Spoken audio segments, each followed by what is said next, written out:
한 절 말씀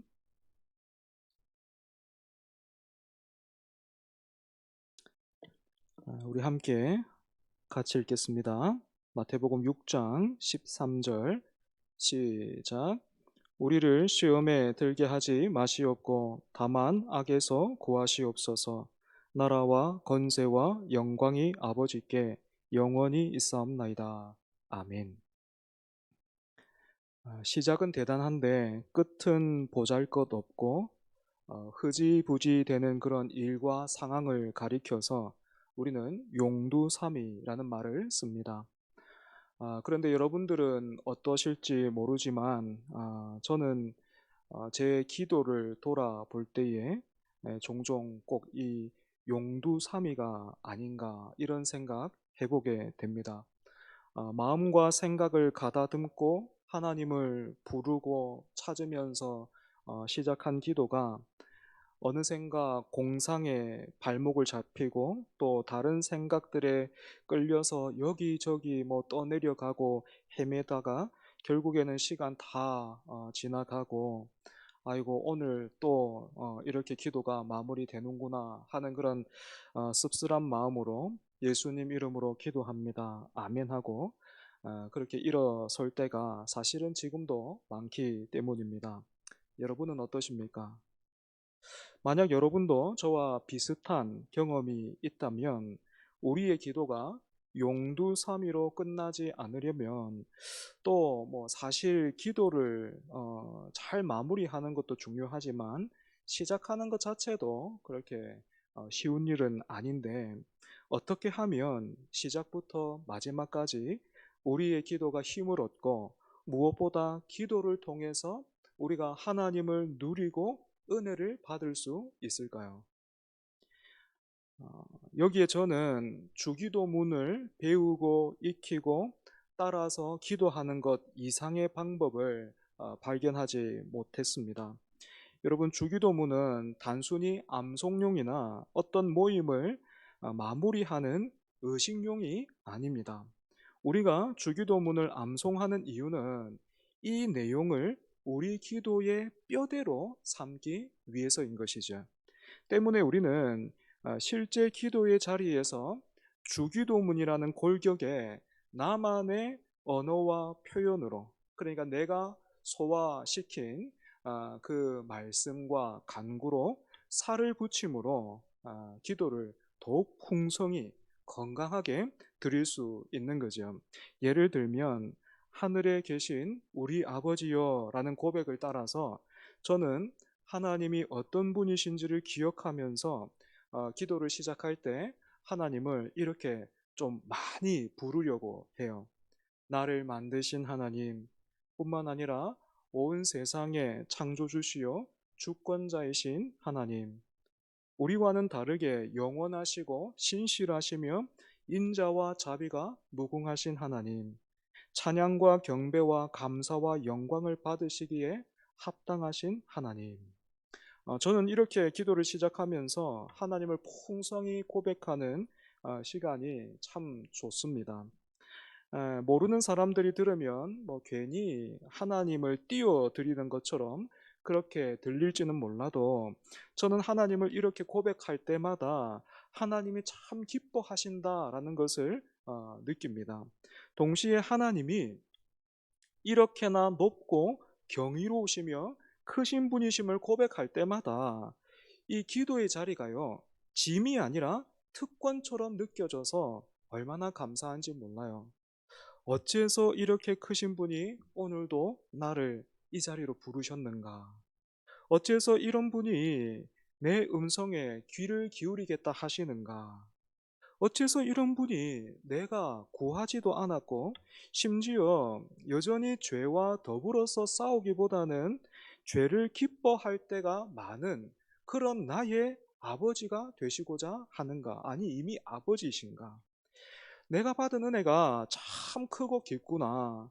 너무 감사하다라는 그 고백이 절로 나오게 되는 것입니다. 때문에 여러분, 이제까지 우리가 주기도문을 마치 구구단처럼 외우기만 했다면 이제는 기도의 자리에서 활용하시고 또 적용해 보시기 바랍니다.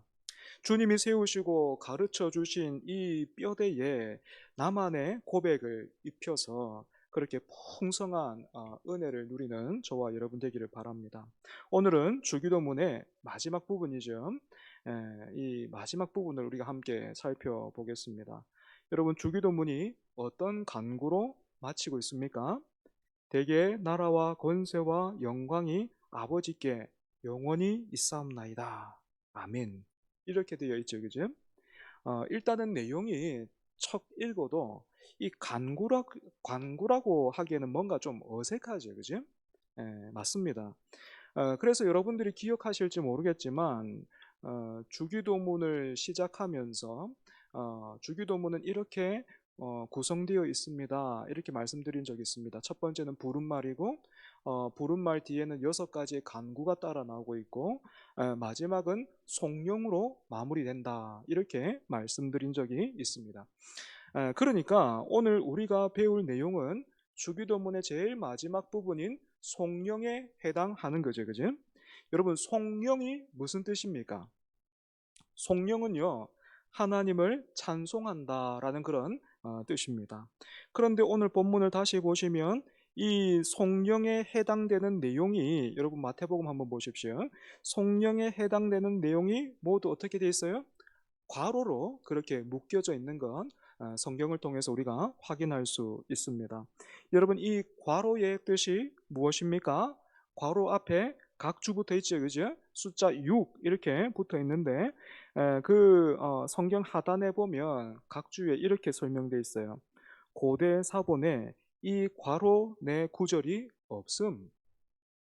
각주가 설명하고 있는 대로 가장 오래된 신약의 몇몇 사본에는 이 성령의 내용이 발견되지 않고 있습니다. 그래서 역사적으로도 이 성령을 주기도문에 포함해야 하는가 하는 이 문제를 두고 의견이 갈라져 왔어요.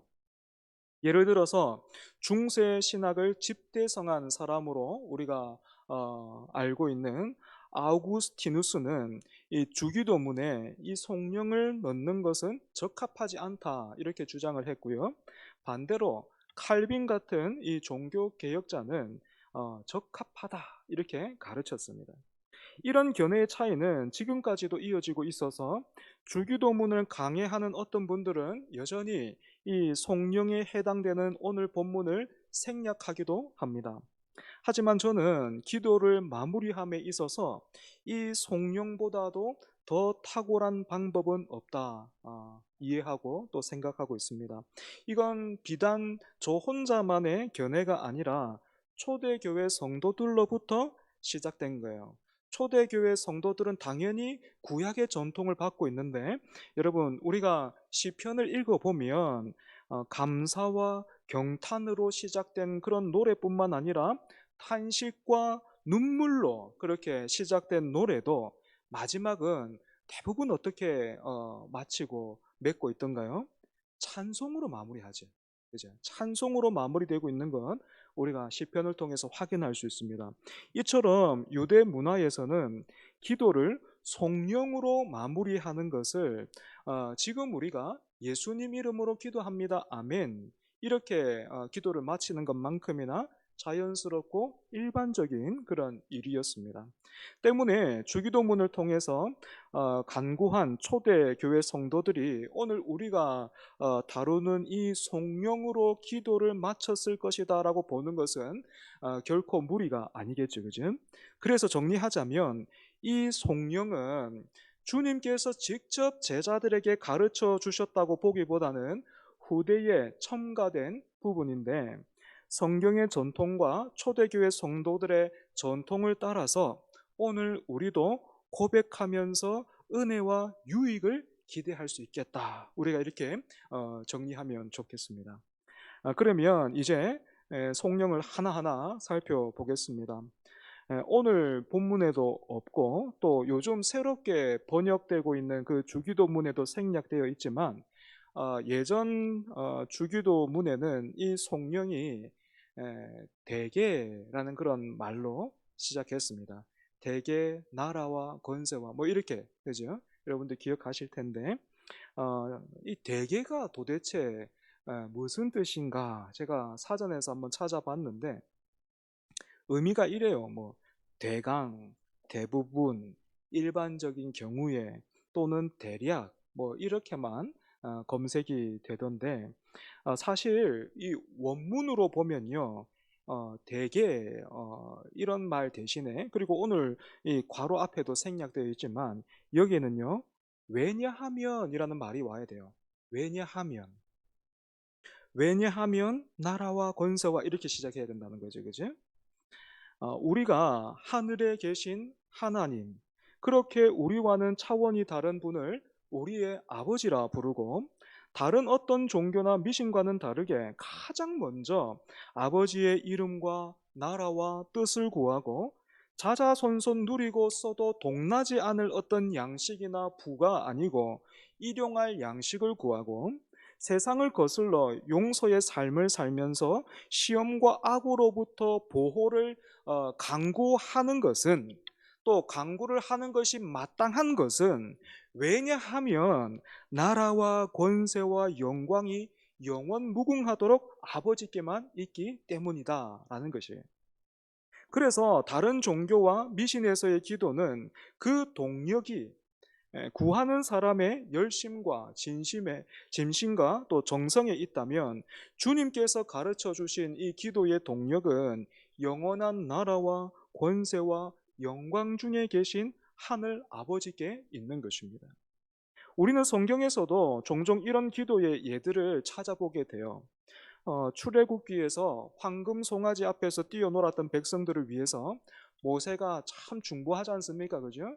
하나님께서 다 진멸해버리고 너를 통해서 새로운 민족 세울 것이다. 그렇게 말씀하셨을 때에 모세가 정말 그 하나님의 마음을 가지고 이렇게 막 중보하는 그런 모습 우리가 볼 수 있고 뿐만 아니라 또 시편이나 선지서를 보면 어떻게 기도하는 것 우리가 보게 됩니까? 지독히도 말을 안 듣는 백성들을 위해서 기도하면서 이렇게 말해요. 하나님, 다른 것이 아니라 하나님의 이름의 영광을 위해서 이 간구를 들어주십시오. 하나님의 영광을 위해서 나의 간구를 들어주시고 이 백성들을 용서해 주십시오. 이렇게 기도하는 것 보게 됩니다. 한 번만 용서해 주시면 우리가 더 잘할게요. 다시는 그렇게 하지 않을게요. 그러니 한 번만 기회를 주세요. 이렇게 하는 것이 아니고 하나님, 우리가 이렇게나 소망이 없고 삐뚤어진 존재입니다. 우리에게는 하나님의 은혜와 사랑을 기대하고 구할 수 있는 아무런 이유와 근거가 없습니다. 오직 하나님의 이름과 그 영광을 위해서 우리를 용서해 주시고 은혜 내려 주옵소서 이렇게 기도한 것입니다. 어, 이와 마찬가지로 여러분 우리의 기도의 동력을 어디에 두어야 하겠습니까? 왜냐하면 하나님이 이러한 분이시기 때문에 그 하나님께 우리의 그 이유와 어떤 내용과 그런 영광을 하나님께만 두어야 하는 것이요. 이어서 우리는 마지막 성령을 통해서 나라가 하나님께 있다 이렇게 고백하게 됩니다. 나라가 하나님께 있습니다라는 이 말은 온 우주가 하나님의 왕국입니다라는 그런 뜻입니다. 하지만 이렇게 영광스러운 고백이 오늘날 교회 안에서는 급격히 사라져가고 있고 뿐만 아니라 식어지고 있지요. 사람들이 눈에 보이는 이 세상만을 전부라고 여겨서 성경에서 나라가 하나님께 속해 있습니다. 이렇게 선포하는 말씀은 현실과는 동떨어진 공허하고도 또 종교적인 선언에 불과하다 여기는 사람들이 많아지고 있는 겁니다. 사랑하는 여러분, 이 땅에서는요, 우리가 하나님의 나라를 부분적으로 밖에 볼 수 없는 것이 사실이에요. 그렇다면 하나님의 나라를 부분적으로 우리가 무엇을 통해서, 어디를 통해서 보게 됩니까? 바로 주님의 몸된 교회를 통해서 보게 되는 건데, 하지만 어떻습니까? 이 땅의 교회도 주님이 오시는 그날까지 함께 계속해서 지어져 가야 하는 공동체이기 때문에, 그래서 늘 공사 중 같은 공사 중인 현장과 같은 그런 모습이기 때문에, 사실 교회를 통해서도 하나님의 나라를 온전히 경험하는 것은 어려운 일이죠. 뿐만 아니라 하나님의 허락하심으로 세상에는 갈수록 죄가 번성하고 있고 사탄이 많은 사람의 마음을 다스리고 있습니다. 하지만 이 모든 것은 하나님께서 허락하신 것일 뿐입니다. 하나님은 죄의 조성자는 아니시지만 죄를 허용하십니다. 그래서 때로는 사람들의 욕심과 탐욕이 모이고 쌓여서 거대한 어떤 그런 재앙으로 우리가 만나게 되기도 하는 거예요. 이처럼 우리 머리로는 다 알 수 없고 우리 눈으로는 모두가 볼 수 없어도 나라는 하나님의 것입니다. 하나님께서 자연과 섭리와 은혜의 주권자이십니다. 때문에 여러분, 때때로 우리 사회에서 통치자들이 잘못된 길을 가고 그릇된 선택을 하고 불법을 저지를 때 우리는 그 일을 보면서 비난하거나 낙심하고 마는 것이 아니라 나라가 하나님께 속했습니다, 이렇게 고백하면서 끝까지 정의와 공의의 삶을 사는 일에 힘을 써야 합니다. 삶이 의미 없고 어처구니 없어 보여도, 또 세상이 끔찍한 무슨 정신병원처럼 보이고 거짓이 정의를 무참히 짓밟는 그런 것처럼 보일 때에도 우리는 나라가 하나님께 속해 있음을 기억하고 붙들어야 합니다. 그리고 여러분 잘 기억하십시오. 이런 우리의 사모함과 간구는 절대로 헛되지 않아요. 이유가 무엇입니까? 나라뿐만 아니라 모든 권세가 우리 아버지께 있기 때문입니다. 비록 사탄의 권세가 강력하기는 하지만 사탄의 권세는 하나님의 권세 앞에 종이 호랑이에 불과합니다. 감사하게도 지금은 우리나라가 많이 정치적으로 안정화되어 있지만, 과거 군사 정권 시절에 우리는 세상의 권세가 얼마나 강력한지 경험한 적이 있죠, 그죠? 또 우리가 눈을 조금 더 넓혀서 보면 기독교가 이 세상의 권세로부터 얼마나 끔찍한 박해와 핍박을 받았는지 알 수 있습니다. 그런데 성경은 우리에게 이렇게 말하고 있습니다. 몸은 죽여도 영혼은 능히 죽이지 못하는 자들을 두려워하지 말고 오직 몸과 영혼을 능히 지옥에 멸하실 수 있는 이를 두려워하라. 막강한 세상의 권세는 우리가 살아있을 때에만 영향을 미치지만, 하나님의 권세는 육체뿐만이 아니라 영혼까지, 우리가 살아있는 동안만이 아니라 죽고 난 이후까지 우리를 다스립니다. 그래서 진정한 권세와 영원한 권세는 하나님께만 속해 있는 것이지. 이것이 우리가 세상 권세를 두려워하지 않고 하나님의 권세에 순종해야 하는 이유가 되기도 하는 것입니다. 세 번째로, 우리는 성령을 통해서 영광이 아버지께만 영원히 있습니다, 이렇게 고백합니다. 그런데 하나님께 영광을 돌려드린다라는 이 말을 굉장히 많은 사람들이 여전히 오해하고 있는 것을 보고 또 듣게 됩니다. 가끔 연말에 상을 받은 연예인들이 이 모든 영광을 하나님께 돌려드립니다 하고 고백하는 것처럼, 우리는 흔히 내가 받은 영광을 하나님 탓입니다, 하나님 덕분입니다, 이렇게 돌려드리는 것을 하나님께 영광을 돌려드리는 것이다, 그렇게 생각하고 여깁니다. 하지만 하나님의 영광은 사람들이 자기 영광을 하나님께 돌려드리는 것이 아니라 하나님의 하나님 되심이 나타나는 영광입니다. 무슨 말인지 빌립보서 2장 10절에서 11절 보면 이 하나님의 영광에 대해서 이렇게 말하고 있습니다. 제가 한번 읽겠습니다. 하늘에 있는 자들과 땅에 있는 자들과 땅 아래 있는 자들로 모든 무릎을 예수의 이름에 꿇게 하시고 모든 입으로 예수 그리스도를 주라 시인하여 하나님 아버지께 영광을 돌리게 하셨느니라. 여러분 어떻게 되어 있습니까? 모든 입으로 예수 그리스도를 주라 시인하여 어떻게 해요? 하나님 아버지께 영광을 돌리게 하셨느니라. 여러분, 성경이 무엇을 가리켜서 하나님 아버지께 영광이 된다 말하고 있습니까? 모든 입이 예수 그리스도를 주라 시인하는 것입니다. 때문에 하나님은 우리가 예수님으로 인해서 기뻐하고 즐거워할 때에 예수님을 힘입어서 하나님 앞에 나가서 하나님을 아버지로 누리고 붙들 때에 가장 큰 영광을 받으시고 즐거워하시는 것입니다. 성령에서 영광이라는 다음에 나오는 말은 아버지께입니다. 주님은 제자들에게 기도를 가르쳐 주시면서 하나님을 아버지라 그렇게 부르게 하셨는데, 초대교회 성도들은 기도의 시작에서만이 아니고 기도를 마치면서까지 하나님을 아버지라 그렇게 불렀습니다. 우리에게 기도하라 하시고 또 우리의 기도를 들으시는 분이 누구인가? 그분이 바로 우리의 하늘 아버지이심을 기억하려고 했던 거죠. 그지? 때문에 여러분, 다시 한번 말하지만 우리가 기도하는 이유와 목적은 응답을 받기 위해서가 아니라 하나님과 더욱 친밀한 관계를 맺기 위해서입니다.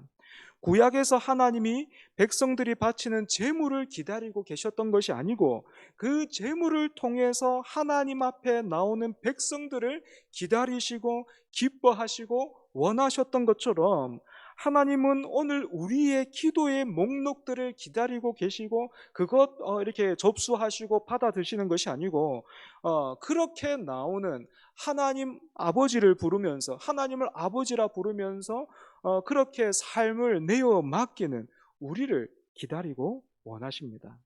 사랑하는 여러분, 하나님은 우리의 영원한 하늘 아버지이십니다. 또한 우리를 위해 예수 그리스도를 허락하신 은혜와 사랑의 하나님이십니다. 이런 분이, 우리를 위해서 예수님을 허락하신 분이 우리가 떡을 달라는데 돌을 주시고 고기를 달라는데 뱀을 주시겠습니까? 우리가 구하고 바라기도 전에 예수님을 구주로 허락하신 하나님은 언제나 우리에게 좋은 것을 주시며 은혜로 붙들어 주십니다. 이 다음으로 성령에는 영원히라는 표현이 나오고 있습니다. 때문에 우리는 이 기도를 드릴 때마다 언젠가 없어질 것과 또 영원한 것을 구분하게 됩니다. 젊은 나이에 미전도 종족을 이렇게 전도하기 위해서 애쓰다가 순교한 짐 엘리엇이라는 그런 선교사님이 계신데, 이런 분이요 이런 말을 남겼습니다. 영원한 것을 얻고자 영원할 수 없는 것을 버리는 자는 바보가 아니다. 여러분, 무엇이 영원합니까? 그래서 무엇이 영원합니까? 제가 받은 목사라는 직분인가요? 그렇지 않습니다. 저의 영원한 정체성은 바로 하나님의 자녀라는 것입니다. 그래서 이 목사라는 이 직분이 뭐 별 볼일 없고 하찮은 것인가 했을 때 그렇지 않고 오히려 반대죠. 그죠? 저는 목사라는 직분을 하나님의 자녀로서 하나님의 자녀답게 감당할 수 있기를 원합니다. 뿐만 아니라 우리 가족들 앞에서도 하나님의 자녀다운 남편이요 또 아빠가 되면 좋겠습니다. 이처럼 영원한 것과 영원하지 않은 것을 구분하고 영원한 것을 사모하고 추구하는 것은 어떤 염세적인 태도로 우리를 몰아가는 것이 아니라 오히려 주어진 현실을 의미 있고 힘 있게 살아가게 합니다. 마지막으로 성령은 아멘 이렇게 끝나고 있죠. 그죠? 잘 아시는 것처럼 아멘은 그렇습니다, 정말로 틀림없이 그렇게 될 것입니다, 이런 뜻이에요. 성경을 보면 이스라엘 백성들이 에발산과 그리심산에서 이렇게 두 그룹으로 나뉘어서 한쪽에서는 축복을 선언하고 한쪽에서는 저주를 선언을 했는데, 그렇게 선언할 때마다, 한쪽에서 선언할 때마다 반대쪽에서 아멘으로 화답을 했고, 기독교 초기에도 신자들은 언제나 모든 기도와 설교에 큰 소리로 아멘 이렇게 화답했습니다. 그래서 기록에 따르면 어떤 교부는 자기 이렇게 함께 예배 드리는 그 회중의 아멘 소리가 해변에 밀어닥치는 파도 같았다 이렇게 써놓기도 했습니다. 하지만 저는 개인적으로 이 아멘에 별로 이렇게 좋은 기억이 없습니다. 노이로제까지는 아니지만 좀 힘든 기억이 있어요. 예전에 교회에 이렇게 부흥사들이 오면 제일 먼저 했던 일이, 여러분도 경험하셨는지 모르겠는데 제일 먼저 했던 일이 바로 이 할렐루야 아멘을 외치게 한 거예요. 마치 뭐 운동회 하는 것처럼 강단에서 할렐루야 그러면 어, 이제 성도들이 아멘으로 화답을 해야 했고 그 아멘 소리가 자기 듣기에 괜찮을 때까지 계속했죠. 예, 계속해서 됐다 싶으면 이제 이렇게 말씀을 시작하다가 또 중간중간에 아멘 소리가 작다 뭐 다그치곤 했는데 그렇게 아멘을 무슨 자기를 응원하는 도구로 전락시키는 그런 사람들 때문에 저는 그때 사실 좀 많이 힘들었습니다. 하지만 여러분 하이델베르크 요리문답이라는 그 참 건실한 신앙 고백이 있는데요. 그 고백에 따르면 아멘은 이런 뜻이래요. 정말로 틀림없이 그렇게 될 것입니다. 내가 하나님께 이런 것들을 진심으로 바라는 것보다 하나님께서는 더 확실하게 내 기도를 들으시기 때문입니다. 그렇기 때문에 아멘에는 내가 구하고 바라는 것을 확실히 주실 줄 믿습니다 하는 것을 넘어서서 비록 내가 구하고 바란 것과는 달라도 하나님이 더 좋은 것을 주시고 확실히 일하실 것을 믿고 의지합니다 라는 고백이 담겨 있는 것입니다. 그렇기 때문에 여러분 다른 데는 몰라도 우리가 예배 드릴 때 앞에서 대표 기도 잘 준비해서 오시는 분들 계시잖아요. 그죠? 우리 장로님 또 집사님들 기도하실 때 저는 안 해주셔도 됩니다. 저는 전혀 뭐 거기에 영향을 뭐 조금만 받겠지만 우리 장로님들 집사님들 그렇게 잘 준비하셔서 기도하실 때에 아멘으로 크게 화답해 주십시오. 예. 중간중간에 너무 크게 아멘 하지 말고 마지막에 아멘 크게 화답해 주시고 또 우리 찬양대가 참 열심히 준비하거든요. 주일 아침에 일찍 나와서 점심 먹고 근 뭐 2시가 될 때까지 그렇게 열심히 준비합니다. 여러분 그래서 어, 이런 이야기는 수요 예배 때 하면 안 되고 주일 예배 때 해야 되는데 아무튼 여러분들부터 찬양대 이렇게 찬양하고 딱 앉으면 힘있게 아멘 해주십시오. 설교할 때는 중간에 아멘 안 해도 됩니다. 하면은 내가 너무 놀랄 것 같아가지고 그때부터 설교가 말릴 것 같아요. 그러니까 안 해주셔도 되는데 기도 준비하시고 또 찬양하시는 그런 분들 또 앞에 또 찬양단으로 우리 백 목사님하고 또 서서 섬길 때 여러분 아멘으로 많이 화답해 주시기 바랍니다. 말씀을 정리하겠습니다. 주님께서 가르쳐 주신 기도를 통해서 기도의 의미와 방향과 내용을 잘 점검하고 채워가는 저와 여러분 되기를 바랍니다. 기도하는 우리에게 가장 먼저 하나님을 사랑하고 기뻐하는 그런 마음 주시고 또 하나님의 높으심과 영광을 알게 해주셔서 기도가 짐이 아니라 특권임을 알고 이 은혜와 복을 갈수록 더욱 풍성히 누리는 은혜가 저와 여러분 그리고 우리 교회 가운데 임하기를 원합니다. 기도하겠습니다.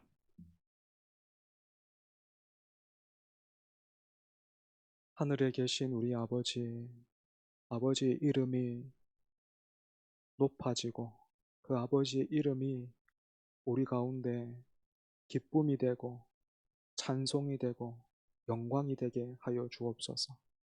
아버지의 나라가 사랑하는 우리 성도들의 삶에 힘있게 그 영혼에 더욱더 풍성히 뿐만 아니라 주님의 몸된 교회에 더욱더 굳건히 임하게 하여 주시고 아버지의 뜻이 하늘에서 이루어진 것과 같이 오늘 우리의 삶에서도 우리의 인격에서도 우리의 공동체 안에서도 거침없이 일하게 하여 주시옵소서.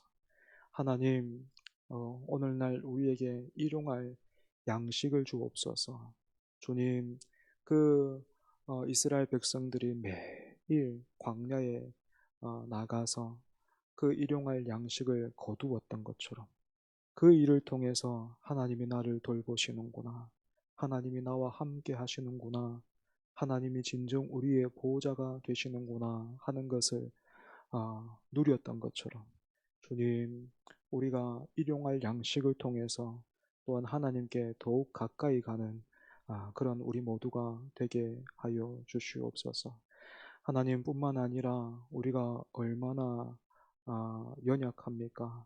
또 어, 정말 우리의 부족함, 또 우리의 허물들을 날마다 하나님 앞에 고백하며 돌이켜 죄 사함 받게 하시고 또 이미 죄 사하신 하나님의 그 은혜를 기억하기에 또한 그 은혜를 누리고 있기에 그 은혜가 나를 살게 하기에 하나님 나에게 100데나리온 빚을 진 그 사람들 용서하면서 품어 안으면서 살아갈 수 있게 하여 주시옵소서. 우리가 그렇게 예수님 닮아가게 하여 주옵소서. 하나님뿐만 아니라 우리의 발걸음을 지켜 주옵소서. 우리의 영혼을 지켜 주셔서 시험에 또 시험에 빠지지 않게 하시고 또 악에게 발목 잡히지 않게 하여 주시옵소서.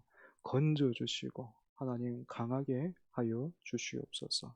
하나님 우리의 기도가 하나 땅에 떨어지지 않을 것입니다. 왜냐하면 나라와 권세와 영광이 오직 아버지께만 영원히 있기 때문입니다. 하나님, 우리가 말씀의 사람이요, 기도의 사람이요, 은혜의 사람 되게 하여 주옵소서. 예수님 이름으로 기도합니다. 아멘.